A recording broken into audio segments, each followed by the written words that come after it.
Assalamualaikum warahmatullahi wabarakatuh. Sebelumnya perkenalkan, nama saya Aprilia Mawati dengan NIM 2303152 dari kelas RMIK C.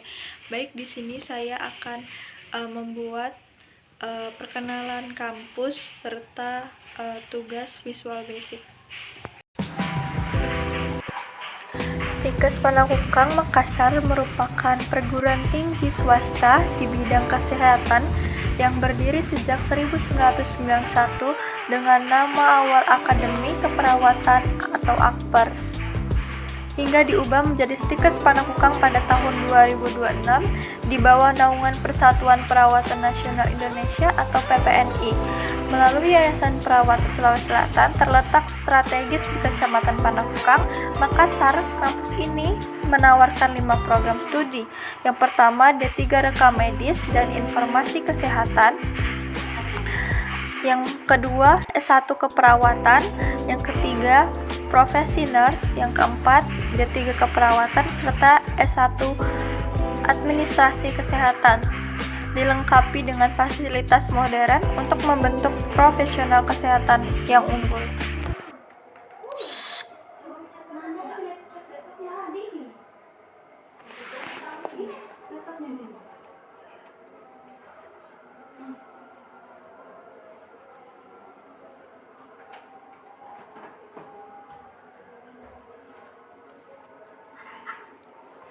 Baik, di sini merupakan diagram use case rawat jalan. Terdapat aktor pasien, lalu beberapa objek yaitu antrian, registrasi, poliklinik, dokter, apotik, dan kasir. Lalu garis putus-putus ini merupakan garis hidup objek, di mana menandakan kehidupan objek selama urutan. Lalu untuk ini merupakan bentuk persegi panjang ini merupakan objek sedang berinteraksi, di mana menandakan ketika suatu objek mengirim atau menerima pasien. Lalu untuk garis yang terdapat tanda panah ini merupakan pesan, di mana objek mengirim satu pesan ke objek lainnya. Lalu kegiatannya yang pertama ada pasien mengambil nomor antrian ke objek antrian, lalu kedua menginput objek antrian menginput nomor antrian ke sistem pendaftaran pasien, yaitu objek registrasi. Yang ketiga, pasien menyerahkan data diri, kartu berobat, dan nomor antrian ke objek registrasi. Yang kelima itu ada objek registrasi mengirim pesan ke objek poliklinik untuk mengirimkan data identitas pasien. Lalu registrasi ke pasien menyuruh pasien untuk registrasi ke pasien itu mengembalikan data diri, kartu berobat, nomor antrian, dan mengarahkan ke poliklinik. Lalu objek poliklinik ke aktor pasien itu memanggil pasien untuk pemeriksaan. Lalu ada objek dokter yang melakukan pemeriksaan kepada pasien. Lalu dokter ke poliklinik itu mengirim pesan, yaitu menginput hasil pemeriksaan diagnosa. Lalu objek dokter ke pasien itu menjelaskan hasil pemeriksaan dan memberikan resep obat. Setelah itu aktor pasien membawa lembaran resep obat yang diresepkan ke apotik. Lalu objek apotik akan memberikan obat berdasarkan resep dan edukasi. Lalu aktor pasien menuju ke kasir untuk pembayaran, menuju ke pasien ke objek kasir. Lalu objek kasir ke pasien menerbitkan rincian pengobatan. Lalu pasien ke objek kasir melakukan pembayaran, dan yang terakhir objek kasir ke pasien menerbitkan kuitansi pembayaran. Lalu selanjutnya ini merupakan diagram sequence rawat darurat.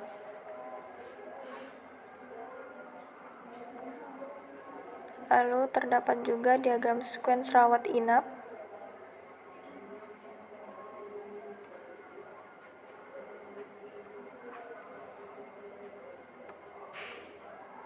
Nah, selanjutnya kita ke DAD diagram DAD level 0 rawat jalan, di mana diagram DAD ini memiliki entitas yaitu TP2RJ dan dan rekam medis, di mana entitas di sini dapat berupa orang atau unit terkait yang berinteraksi dengan sistem tetapi di luar sistem.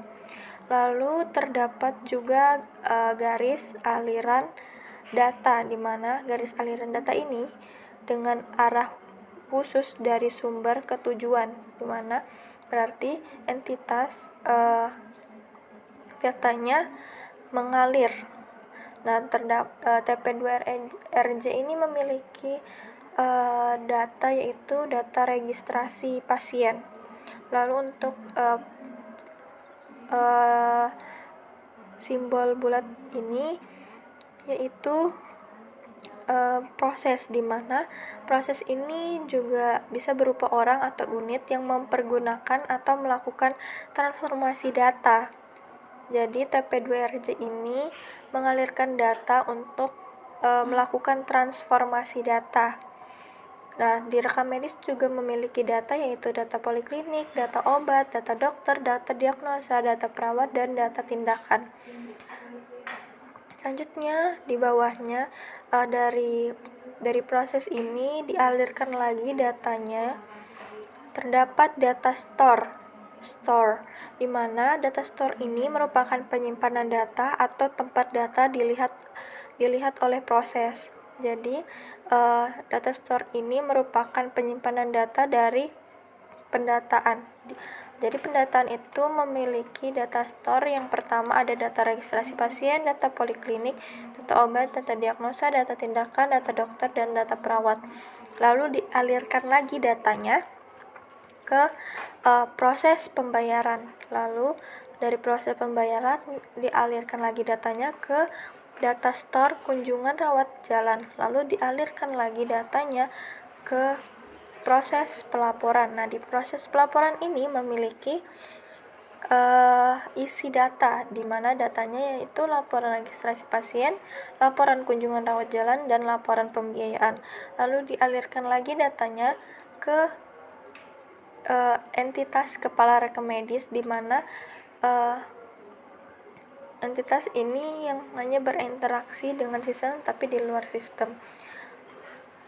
Lanjut kita ke diagram DAD rawat inap. Ini merupakan diagram DAD rawat inap.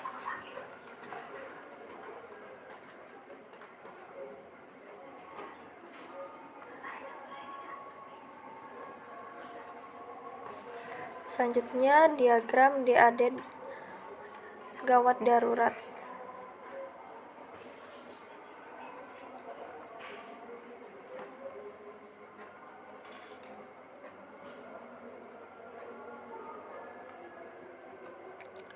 Baik, selanjutnya kita ke diagram use case. Ini merupakan diagram use case campuran, yaitu terdapat rawat jalan, rawat inap, dan IGD.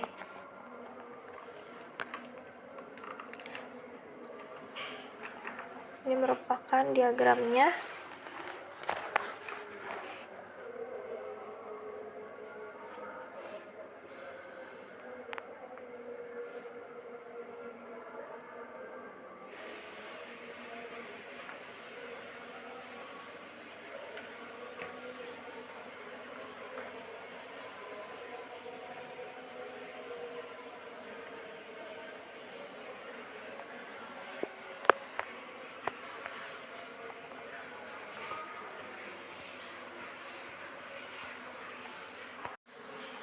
Nah, ini merupakan diagram use case-nya, di mana diagram use case ini memiliki beberapa aktor juga. Simbol aktornya yang pertama ada pasien, ada dokter, ada perawat, petugas lab, petugas kasir, apoteker, nurse station, serta administrasi. Lalu untuk simbol lingkaran yang ini merupakan use case, di mana use case adalah abstraksi dan interaksi antara sistem dan aktor. Jadi sistemnya yaitu login,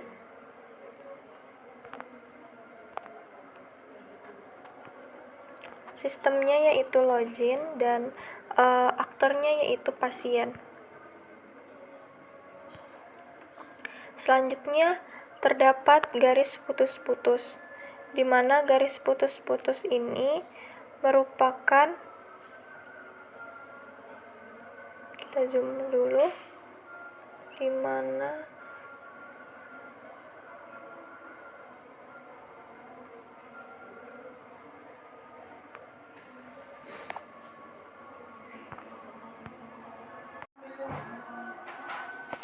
jadi use case-nya yaitu login. Lalu untuk buat ini merupakan collaboration atau interaksi antara aturan dan elemen lain yang bekerja sama untuk menyediakan perilaku yang lebih besar dari jumlah dan elemen-elemen. Lalu ada garis putus-putus, di mana garis putus-putus ini ada tulisannya extend. Kalau untuk garis extend ini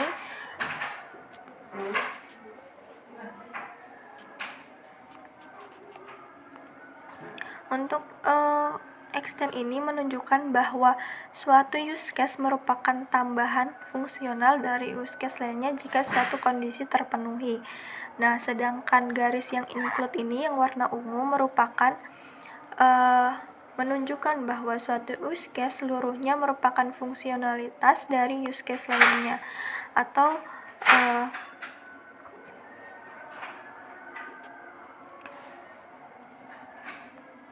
bahwa use case adalah use case merupakan sumber secara eksplisit.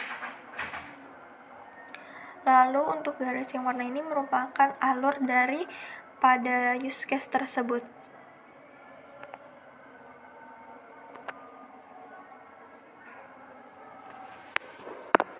Selanjutnya kita ke diagram IRD.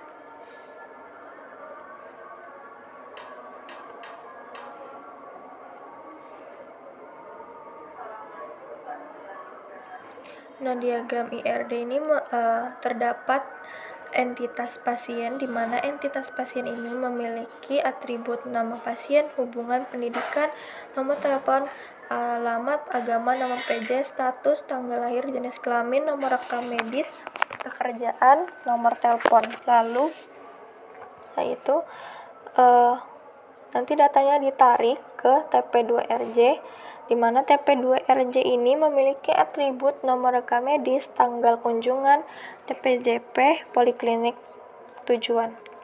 Lalu setelah itu pasien akan setelah dari TPRJ pasien ke poliklinik, di mana poliklinik memiliki atribut kode perawat, resep obat, riwayat penyakit, pemeriksaan penunjang, riwayat alergi, tindakan, diagnosa, nomor rekam medis, keluhan atau anamnesi awal.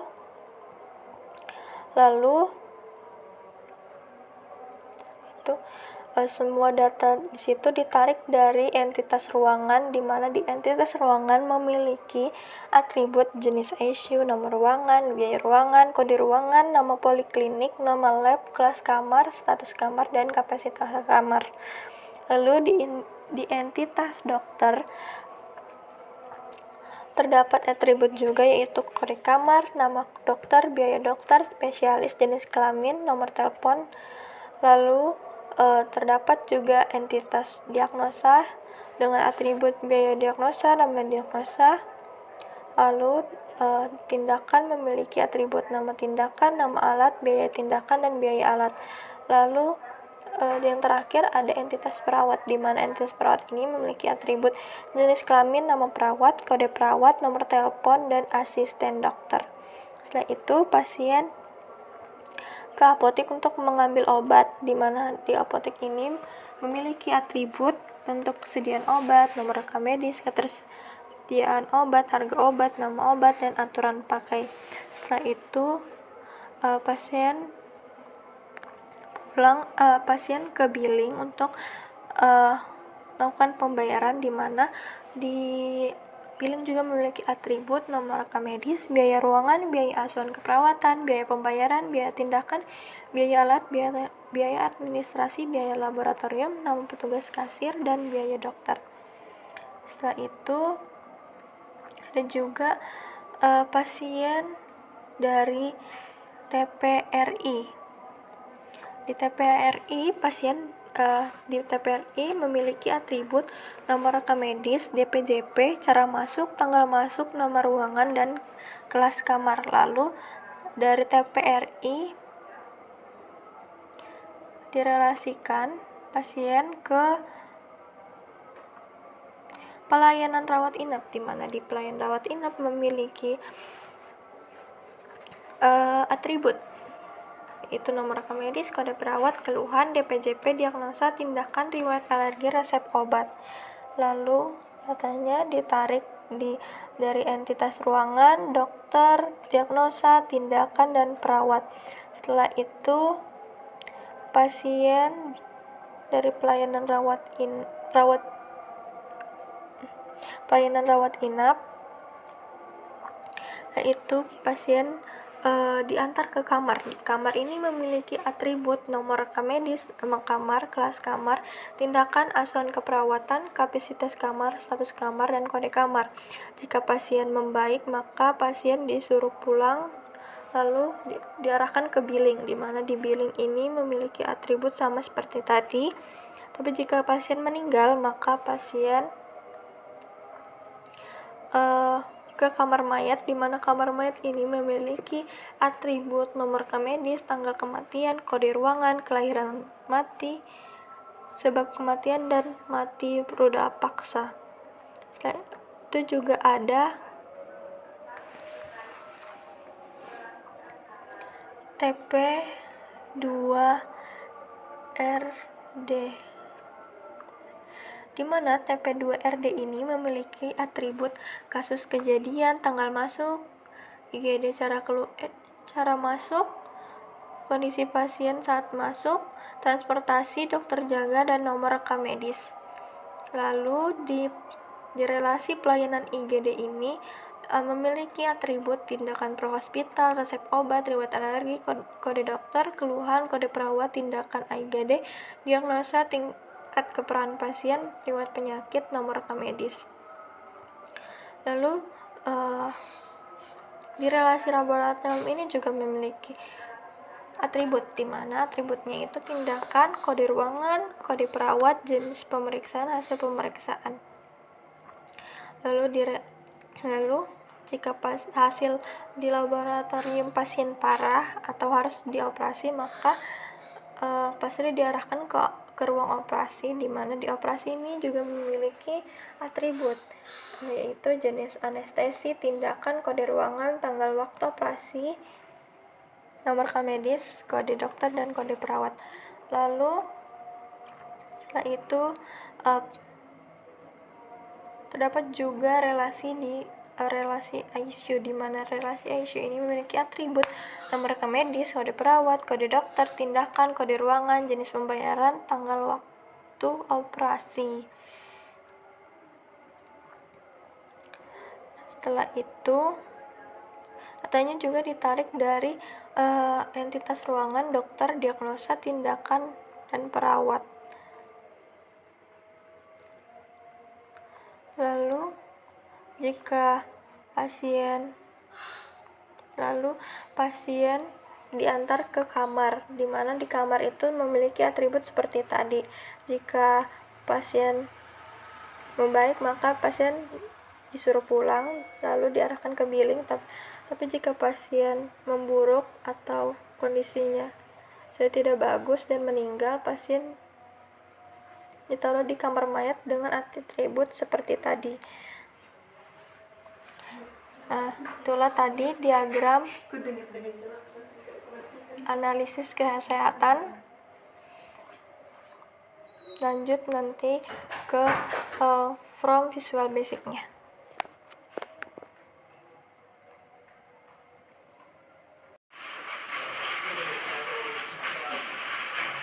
Jadi baik, di sini saya akan membahas tentang yang di visual basicnya. Saya akan lihatkan yang di visual basicnya. Baik, saya akan membuka aplikasinya.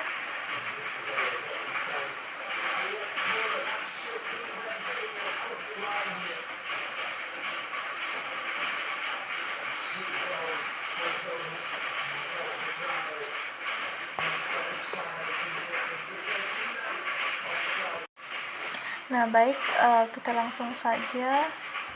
Kalau kita mau kasih masuk password 3456 lalu kita masuk.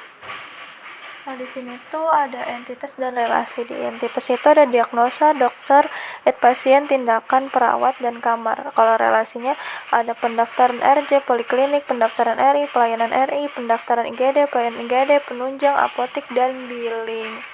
Kita ke pendaftaran RJ. Pendaftaran RJ ini udah terdapat ini nama pasien,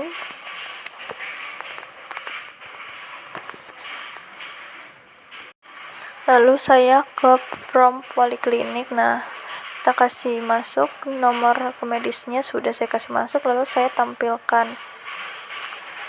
Di sini sudah ada dokter yang tadi kita isi, lalu keluhannya yaitu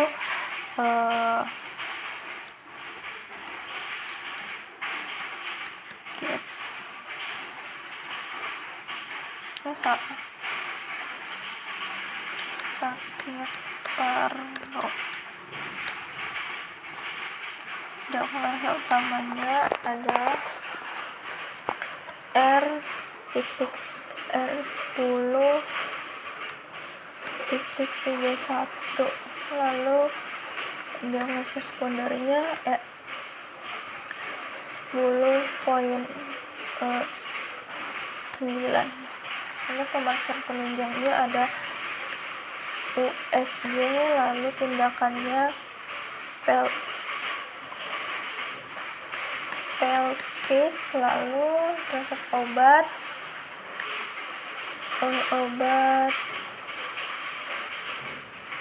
belum ada riwayat penyakit, tidak ada riwayat alergi, tidak ada. Coba kita simpan. Nah ini sudah terisi, lalu kita ke penunjang. Ini kita tinggal kasih masuk nomor medis yang tadi. Itu ditampilkan. Nah sudah tertampilkan jenis pemeriksaannya. Hasil pemeriksaannya kita tinggal ketik normal, lalu tanggalnya tanggal segini diambil, tanggal segini diambil. Kita isi pedukasnya itu silia, lalu kita simpan. Nah ini sudah tersimpan. Sekian dari video saya, kurang lebihnya mohon dimaafkan. Assalamualaikum warahmatullahi wabarakatuh.